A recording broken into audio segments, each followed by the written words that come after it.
सिराइम IAS economy की book का chapter number 4 है जिसका नाम है बैंकिंग सिस्टम। तो बैंकिंग सिस्टम के बारे में हम पढ़ेंगे आज। बैंक क्या होता है? देखिए, बैंक जो है वो एक टाइप होता है किसका? फाइनेंशियल इंटरमीडियरी का, क्योंकि ये क्या करता है? मीडिएट्स करता है सेवर्स के बीच में और बोरोवर्स के बीच में, राइट। कैसे? एक्सेप्ट करके जो भी डिपॉजिट्स होते हैं पब्लिक से डिपॉजिट्स को एक्सेप्ट करेगा और फिर उनको मनी लेंड करेगा किसको? जैसे कंज्यूमर्स है या फिर कुछ बिजनेस है, राइट, बिजनेसेस है। इस तरह से बैंक हमारे क्या करते हैं? काम करते हैं। तो यहाँ के इसकी जो प्राइमरी जो लाइबिलिटीज़ है वो क्या है? डिपॉजिट्स। जितने भी डिपॉजिट्स हम करते हैं बैंक में वो बैंक की क्या होती है? लाइबिलिटीज़ होती हैं। हम उसको लाइबिलिटीज़ बोलते हैं, राइट। लाइबिलिटीज़ है। एंड प्राइमरी जो एसेट्स है वो इसके क्या है? जो लोन्स वगैरह होते हैं। तो बैंक का जो है, अगर हम बात करें कितने तरह के बैंक होते हैं इंडिया में, तो पहला होता है कमर्शियल बैंक। कमर्शियल बैंक में जैसे कि आपका डोमेस्टिक पब्लिक सेक्टर बैंक आ गया, domestic private sector bank, foreign bank, ठीक है, आपका रीजनल बैंक आ गया, पेमेंट्स बैंक और स्मॉल फाइनेंस बैंक। फिर आता है आपका कोऑपरेटिव बैंक, ठीक है। कोऑपरेटिव के बाद आता है आपका लैंड डेवलपमेंट बैंक। फिर आता है आपका इन्वेस्टमेंट बैंक और या फिर उसको मर्चेंट बैंक के नाम से भी जाना जाता है। फिर आपका आता है डेवलपमेंट बैंक। तो अगर मैं बात करूं कमर्शियल बैंक की या फिर कोऑपरेटिव बैंक्स की, ये कमर्शियल बैंक और जो कोऑपरेटिव बैंक है वो क्या लेते हैं? डिमांड डिपॉजिट्स लेते हैं, करंट अकाउंट और सेविंग्स लेते हैं। कहाँ से? लोगों से, ठीक है। डिमांड डिपॉजिट्स हो गए आपके, करंट अकाउंट्स है, सेविंग्स है, ये सब आपका किस में आता है? कमर्शियल बैंक में। लेकिन जो नेचर होता है कोऑपरेटिव बैंक का वो इनसे डिफरेंट होता है। कस्टमर्स जो है वो क्या होते हैं? ओनर्स होते हैं कोऑपरेटिव बैंक्स के, और ये क्या फॉलो करता है? Cooperative principle of one person one vote, right. तो कोऑपरेटिव बैंक जो है वो कैसे रजिस्टर्ड होते हैं? कोऑपरेटिव सोसाइटीज होती है, कोऑपरेटिव सोसाइटी एक्ट 1912 का, और ये आरबीआई को रेगुलेट करती है इंडिया में, बैंकिंग रेगुलेशन एक्ट 1949 का। बैंकिंग लॉज जिसमें आपका आता है application to cooperative societies act 1965। अब अगर हम बात करें लैंड डेवलपमेंट बैंक्स की, तो इनको ओरिजिनली लैंड मॉर्टगेज बैंक बोला था। Presently they are called the cooperative state cooperative agriculture and rural development bank. इसमें क्या होता है कि यहाँ पे ये जो प्रोवाइड कर रहे हैं लॉन्ग टर्म फाइनेंस प्रोवाइड कर रहे हैं जो एग्रीकल्चरिस्ट जो है उनको रिक्वायरमेंट होती है, ताकि जो कल्चरल मशीनरी है, जैसे ट्रैक्टर लैंड के इंप्रूवमेंट के लिए, तो इस तरह का क्रेडिट जो है need is generally not made commercial bank. Commercial bank इस तरह की जो नीड है वो मैंडेट प्रोवाइड नहीं करे, इस तरह की नीड जो है वो उसको फुलफिल नहीं करेंगे जो फार्मर्स की होती है। Cooperative banks of this short term deposits, ठीक है। इन्वेस्टमेंट बैंक की अगर बात करें तो वो डील करते हैं फर्म्स की primarily, and so they are called as merchant banks. Bank more in the chapter on capital market. अब हम इसको देखेंगे हुआ क्या है। ये जो आपके डेवलपमेंट बैंक है, इनसे क्या होता है कि टर्म फाइनेंस ये प्रोवाइड करते हैं और कुछ सेक्टर्स है इकोनॉमी के जहां पे रिस्क हायर हो सकता है, and these sectors and sub sectors can not access loan from commercial bank adequately. Example जो स्मॉल इंडस्ट्री और डेवलपमेंट बैंक का इंडिया में, जैसे SIDBI मुद्रा बैंक है, यूनिट्स है, डेवलपमेंट जो यहाँ पे मेंशन है वो एक्सेप्ट डिमांड डिपॉजिट्स, या जैसे कि चेकेबल डिपॉजिट्स है या डिपॉजिट जो है जहां से मनी जाती है। कमर्शियल बैंक की अगर हम बात करें, कमर्शियल बैंक जो इंडिया में एक आ रहा है शेड्यूल कमर्शियल बैंक, एक आता है नो शेड्यूल कमर्शियल बैंक। दो तरह के आपके कमर्शियल बैंक होते हैं। ये जो आपके शेड्यूल कमर्शियल बैंक है ये वो है जो इंक्लूडेड है under the second schedule of the RBI of India act 1934 का।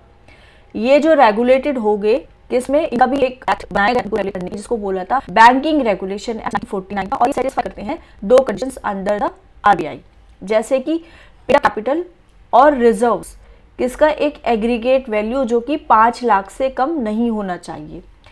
It must satisfy RBI that its affair are not conducted in a manner detrimental to the depositors. तो ये RBI को ये सेटिस्फैक्शन मिलना चाहिए इन बैंक की तरफ के से कि इनके जो भी अफेयर्स हैं वो जो डिपॉजिटर्स जो बैंक में पैसे जमा कर रहे हैं उनके लिए वो डेट्रीमेंटल ना हो। कुछ बेनिफिट्स है जो एंजॉय है शेड्यूल कमर्शियल बैंक से, बैंक जो इनको एंजॉय करता है, जैसे कि आरबीआई को ये अप्रोच कर सकते हैं फाइनेंशियल असिस्टेंस के लिए। और similarly they have certain obligations like उनको मेंटेन करना है कुछ रिजर्व्स आरबीआई की गाइडलाइंस के हिसाब से एंड सो ऑन। दो शेड्यूल कमर्शियल बैंक होते हैं जो कंट्री में ऑपरेट कर सकते हैं, टोटल इनकी 9 ब्रांचेस हैं। लोकल एरिया बैंक ये हमारे जैसे नॉन शेड्यूल कमर्शियल बैंक है इंडिया में।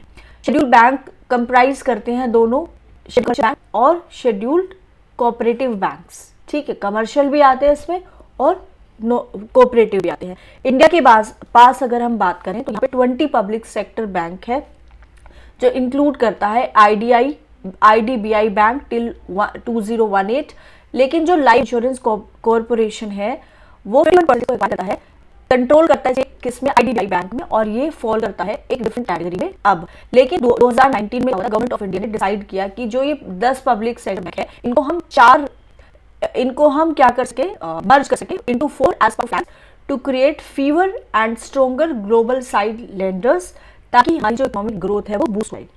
मर्जर ने रिड्यूस किया था नंबर।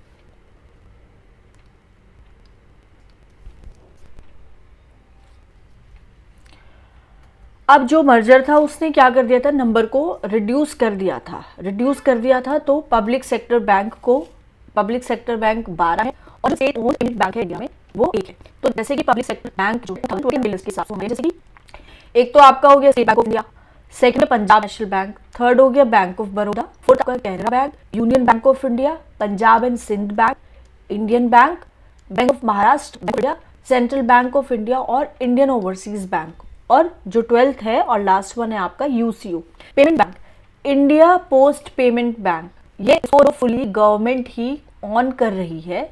यूनियन बजट जो आया था 2021 का, उसने प्रपोज किया था कि 2 बैंक का प्राइवेटाइजेशन होना चाहिए as part of its disinvestment plan.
हुआ था 1806 में। बैंक ऑफ बंगाल जो है was one of the 3 presidency bank. 2 जो दूसरे बैंक थे वो क्या था, Bank of Bombay and Bank of Madras. हम जानते हैं कि उस टाइम पे 3 प्रेसिडेंसी स्टेट्स होती थी अंग्रेजों के टाइम पे, जैसे कि आपका बंगाल, मद्रास और आपका Bombay. State Bank of Hyderabad, State Bank of Indore, State Bank of Mysore, State Bank of Patiala, State Bank of State Bank of Travancore. ये जो है सारे भारतीय महिला बैंक को मर्ज कर दिया गया था एसबीआई के साथ विद इफेक्ट फ्रॉम 1 अप्रैल 2017।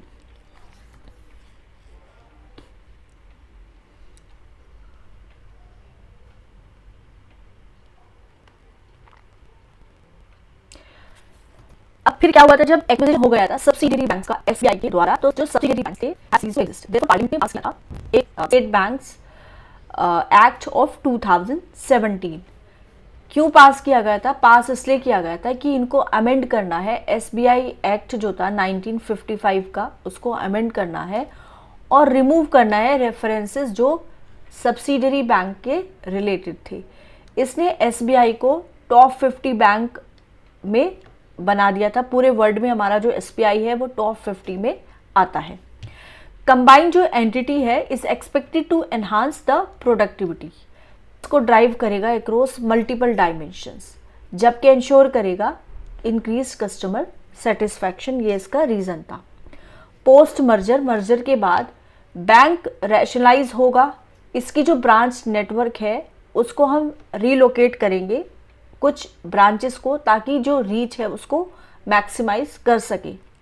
तो इससे क्या होगा कि बैंक जो है it will help the bank optimise its operation और उसकी प्रॉफिटेबिलिटी भी इंक्रीज होगी। इंटीग्रेशंस होगा ट्रेजरीज का, एसोसिएट बैंक का विद ट्रेजरी ऑफ एसबीआई। तो यहाँ पे सब्सटेंशियल कॉस्ट सेविंग यहाँ पे बनेगी और यहाँ पे सिनर्जी बनेगी इन ट्रेजरी ऑपरेशंस। बैंक नेशनलाइजेशन का देखते हैं। नेक्स्ट मेजर जो नेशनलाइजेशन है बैंक का वो 1969 में हुआ, जहाँ पे गवर्नमेंट ऑफ इंडिया ने 14 मेजर बैंक को नेशनलाइज कर दिया 1980 में। तो गवर्नमेंट ऑफ इंडिया ने नेशनलाइज किया था 6 बैंक को।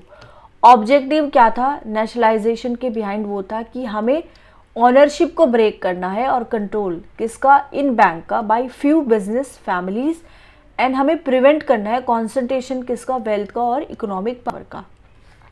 हमें बैंक को क्या बनाना है? बैंक का एक पार्ट बनाना है। हमें एक्सटेंड करना है बैंक को रूरल और अनबैंक्ड एरियाज में जहाँ पे बैंक अभी नहीं है।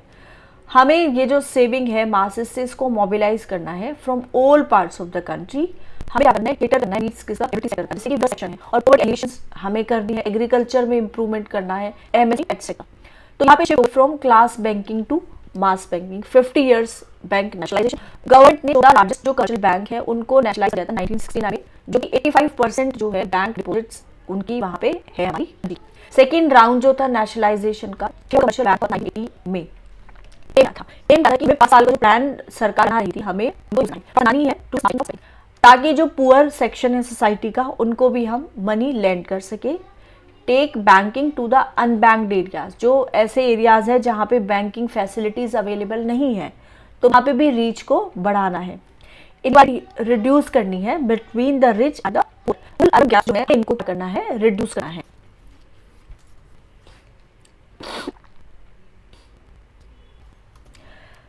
हालांकि इससे अचीव कर लिया है ज्यादातर इम्बैलेंस का। अभी आप देख लोगे कि ज्यादा गांव जो है बैंक फैसिलिटीज पहुंच गई है। इस तरह से जो रीजनल इम्बैलेंसेस है वो लगभग खत्म हो चुका है या उसका रिडक्शन हो चुका है। बैंक के डिपॉजिट्स है उनका एक्सपेंशन हो चुका है। सारे लोग अब अपना जो मनी है वो बैंक में डिपॉजिट करना प्रेफर करते हैं। बूस्ट करना है हाउस होल्ड की सेविंग्स को बूस्ट कर दिया है। क्रेडिट एक्सपेंशन, ग्रीन रिवॉल्यूशन आया है। जो नेटवर्क है सेल्फ हेल्प ग्रुप्स का उसको इसने एक्सपैंड कर दिया है। इसने बैंकिंग सिस्टम है उसको फाइनेंशियल क्राइसिस जो होती है ग्लोबल उसे शील्ड करता है। As in a public sector bank were not allowed to have high levels of foreign direct investment. ठीक है। However PSP suffered some problem. Public sector bank जो है तो उनकी प्रॉब्लम भी हम इसमें देखेंगे। प्रोफिटेबिलिटी, मैनेजरियल इनएफिशिएंसी, क्योंकि वर्किंग कंडीशंस जो थे वो प्राइवेट बैंक्स में अगर हम देखें प्राइवेट बैंक में ज्यादा थे as compare to public sector banks. Transparency की कमी है। Loan distribution. अब हमें क्या करना है? इम्प्रूव करना है पब्लिक सेक्टर बैंक का। तो हम क्या कर सकते हैं? प्राइवेट बैंक जो है आपके have been allowed to create competitions। ठीक है। FDI is being permitted, जो फॉरेन डायरेक्ट इन्वेस्टमेंट है वो भी यहाँ पे क्या हो रहा है? परमिट हो रहा है। Bank consolidation is taking place. यहाँ की टेक्नोलॉजी भी अपग्रेड हो रही है। बैंक डिफरेंट जो बैंक है उनके साथ कनेक्ट हो रहे हैं, जैसे कि आपका पेमपी 1991 में बैंकिंग सेक्टर ने एक सेंट्रल प्लेस ऑक्यूपाई कर लिया था इकोनॉमिक रिफॉर्म्स में और स्ट्रक्चरल रिफॉर्म्स में, जो इंडिया ने 1991 से इसे फोकस करना शुरू कर दिया। इस तरह की जो नीड थी वो इसलिए थी क्योंकि यहाँ पे बैंक की जो परफॉर्मेंस है वो डिट्रियोट हो रही थी, जो विजिबल थी कि प्रॉफिट उतना नहीं मिल रहा था। हाई स्टैट्यूटरी लिक्विडिटी रेशियो थी और जो कैश रिजर्व रेशियो थी वो भी हाई थी। कोई भी यहाँ पे क्रेडिट डिसिप्लिन नहीं था क्योंकि यहाँ पे लोन विलास था, जहाँ पे लोन्स जो है were liberally given without any merit. Competition की कमी थी as a hardly any private domestic and foreign banks. Direct and concessional lending था for popular administered interest rate set by RBI. तो इंटरेस्ट रेट हम सभी जानते हैं आरबीआई सेट करती है।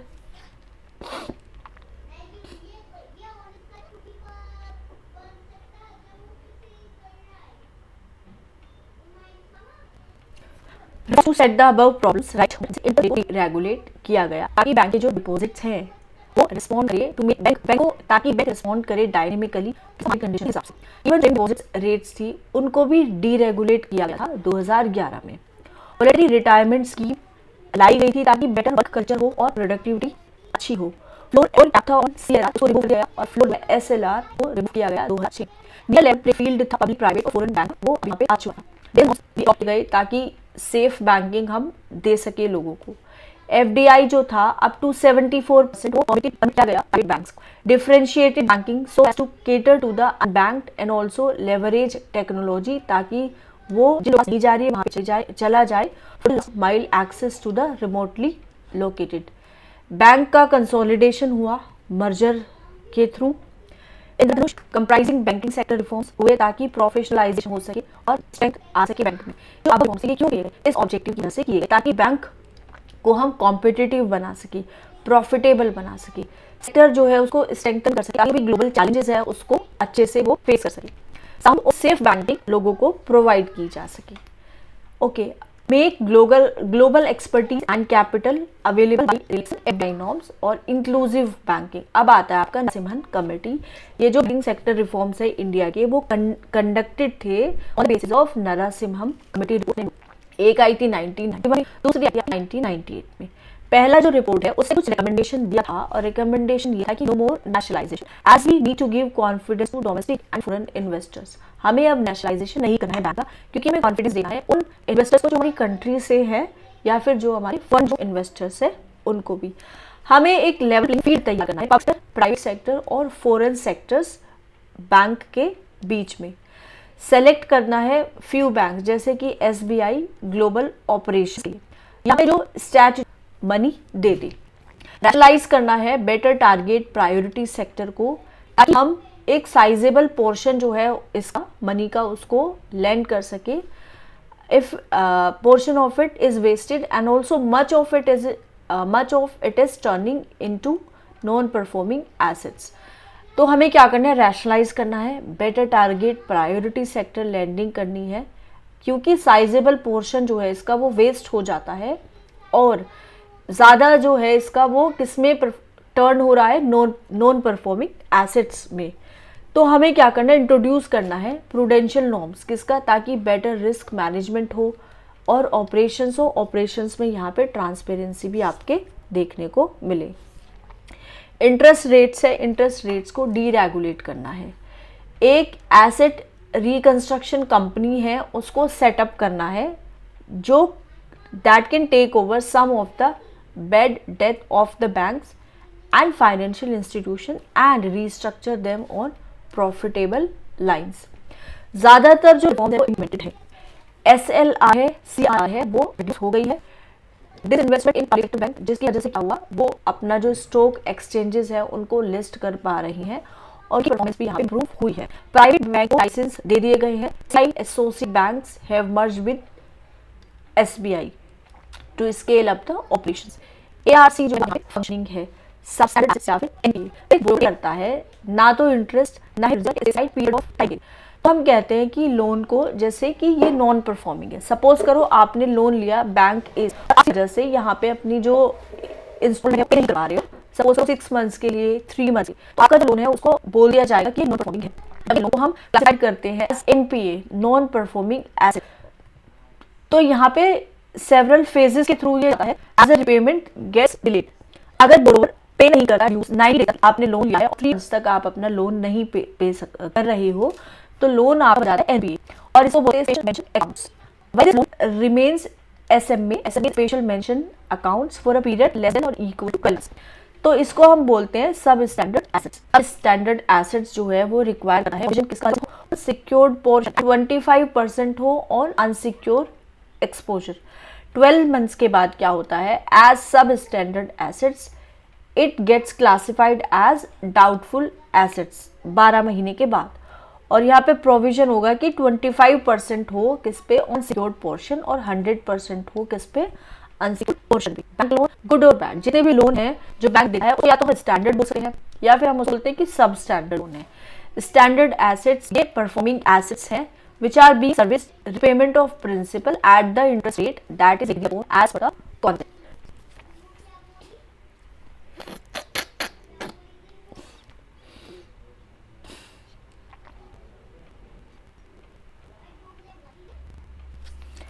जब एक बार जो अमाउंट क्रॉस कर जाता है 1 ईयर, तो इसको हम बोलते हैं ठीक है, जो कि 1 से 3 साल तक की इसकी ड्यूरेशन है।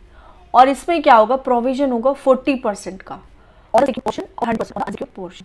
जब ये 3 साल क्रॉस कर जाता है तो इसको हम बोलते हैं टोटल एसेट्स, और 100% प्रोविजन है irrespective of the availability of security. In other words ये लॉस है। अनसिक्योर्ड जो लोन है जैसे कि क्लीन लोन्स, एजुकेशनल लोन्स, ये करते हैं 100% provision even as at DA1 stage. जिनको कोड क्लासिफाई कर दिया है need to go through all these stages and will require 100% as soon as it is classified NPA। इस तरह की प्रोविजंस है हमें बनी है out profit 10 Erode the bottom line. Stressed assets क्या होते हैं, जब एक एसेट जो है वो वीकनेस शो करता है, जैसे कि ये नॉन परफॉर्मिंग एसेट्स बन जाता है तो इसको हम बोलते हैं स्ट्रेस्ड एसेट्स। आरबीआई अलाउ करता है it to be prevented from becoming NPA by restructuring, making terms of loan softer by rescheduling the payment repayment period, interest rate को लो करके, पंप करके additional assistance are classified as standard assets. जैसे कि आप loan लिया है, पे नहीं कर पा रहे हो, तो जो नॉन परफॉर्मिंग एसेट्स बन जाता है फिर ये लोन, तो यहाँ पे आगे कुछ फैसिलिटीज आपको देगा, यहाँ पे इंटरेस्ट रेट मिल जाएगा, ठीक है, पेमेंट का टाइम आपको बढ़ जाएगा। आगे मैंडेट करता है कि जो बैंक है उनको एडिशनल डिस्क्लोजर्स बनाना है रिगार्डिंग रीस्ट्रक्चर्ड लोन्स, जो इंक्लूड करता है कि कितने जो प्रपोजल रिसीव्ड है और कितना यहाँ पे इन्वॉल्व है। 11% टोटल जो लोन दिए जाते हैं सारे बैंक के द्वारा वो बैड लोन बचाते हैं 2018 तक। तो 9% जो है बैंक है, फिगर और भी ज्यादा है, और हम इंक्लूड करते हैं सारे टोटल लोन्स को भी, एसेट्स, रिटर्न ऑफ लोन्स और loans that are yet not. NPA बहुत सारी रीजन से हो सकता है, जैसे कि यहाँ पे जो लैंडिंग प्रैक्टिस है वो बहुत बैड है, में कुछ स्लो डाउन हुआ है, पावर डिस्ट्रीब्यूशन कंपनीज वो रिपे नहीं कर पा रही है गवर्नमेंट पॉपुलिस्ट पॉलिसी की वजह से, ऑफ सप्लाई फ्री और at a very concession rate. Steel companies जो है वो लॉसेस में है क्योंकि इंपोर्ट से बहुत ज़्यादा कंपटीशन है। इंफ्रास्ट्रक्चर कंपनीज है वो उनको क्लियरेंस नहीं मिला है एनवायरमेंटल रीजन से, नेचुरल की वजह से, बिजनेस साइकिल की वजह से। बिल्कुल जो डिफॉल्टर हैं due to crony capitalism, high level NPA का मतलब होता है बैंक जो प्रॉफिटेबिलिटी वो कम हो गई है, विशेष जो कैपिटल है वो लॉक हो गई है, कॉस्ट ऑफ बोरोइंग जो है वो बढ़ जाएगी as lendable assets shrink. Okay, stock prices जो है बैंक का वो भी नीचे आ जाएगा और इन्वेस्टर लूज करेंगे। इन्वेस्टमेंट जो है वो भी अगर बैंक को बंद है तो एम्प्लॉइज भी क्या हो जाएंगे, लूज हो जाएंगे। बजट्स भी प्रेशर में आएगा as bailouts have to be given. What is being done, क्या हुआ है, प्रोविजनिंग हो रही है, कैपिटल एडिशन नोट आ रही है बेसल 3 के हिसाब से, ठीक है। सरफेसी आया है, ARC, foreclosure, one time settlement, interest waiver आया है, write offs, write downs, debt recovery tribunals, IBC, banking regulations act 2018, recapitalisation bonds, corporate debt, sustainable structuring of stressed assets या फिर S4A स्ट्रैटेजिक डेट रीस्ट्रक्चरिंग।